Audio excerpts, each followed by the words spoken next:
গাবতলী হাটে চলে এসেছে সুন্দর দুটি উট। আপনারা এখানে দেখতে পাচ্ছেন ছোট্ট একটা বাচ্চা এই উটটাকে টেনে নিয়ে আসছে। উটের একটা মজার ব্যাপার হচ্ছে বা ভয়ঙ্কর ব্যাপার হচ্ছে উট কিন্তু কামড় দেয়। ঘোড়া যেমন কামড় দেয় উটও কিন্তু দিয়ে থাকে। তো উট দুটো কিন্তু দেখতে বেশ ভালোই লাগছে। তো এটা নিয়ে এসছে হয়তো 2-3 দিন আগে, এর আগে একবার ভিডিও করেছিলাম। এটা দেখার জন্য অনেক দর্শনার্থী আছে, এর মধ্যে হয়তো বা ক্রেতাও থাকতে পারেন। তবে আমরা আপনাদেরকে তথ্যটা জানানোর জন্য এসেছি। এই উট দুটি যদি আপনারা কিনতে চান বা এসে অন্তত দেখতে চান তাহলে গাবতলী হাটে আসতে হবে। ঐতিহ্যবাহী গাবতলী হাটে এসে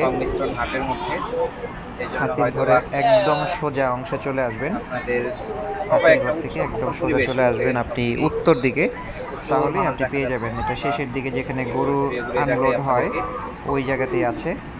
পাশাপাশি দেখতে পাচ্ছেন ছোট সাইজের কিন্তু বেশ অনেকগুলো গরুও কিন্তু আছে। গাবতলী হাট এমন একটা জায়গা এখানে মোটামুটি সবার জন্য সব বলো, সাইজের আমরা গরুগুলি এখন পাওয়া কি যায়। দেখছি? ইভেন অফ এখানে সাইজের হাটগুলো আমরা সেখানেও এখানে কি আছে। বাট দেখছি? আমরা দেখতে এখানে পাচ্ছি উট যেহেতু দেখতে একটা পাচ্ছি, বিশেষ তাই না? ঐতিহাসিক একটি হাট, দেখতে উটগুলো পাচ্ছি। পছন্দ এবং হয়েছে? এখানে সব ধরনের আমরা সবাইকে উটগুলো দেখাচ্ছি মূলত পাওয়া ভিডিওর যায়। মাধ্যমে, ছাগল, তাই না? দুম্বা থেকে শুরু করে খাসি ইউজারশিপ বলো, এবং উট পর্যন্ত সবাইকে এখানে সালাম দিয়ে দাও। পাওয়া যায়।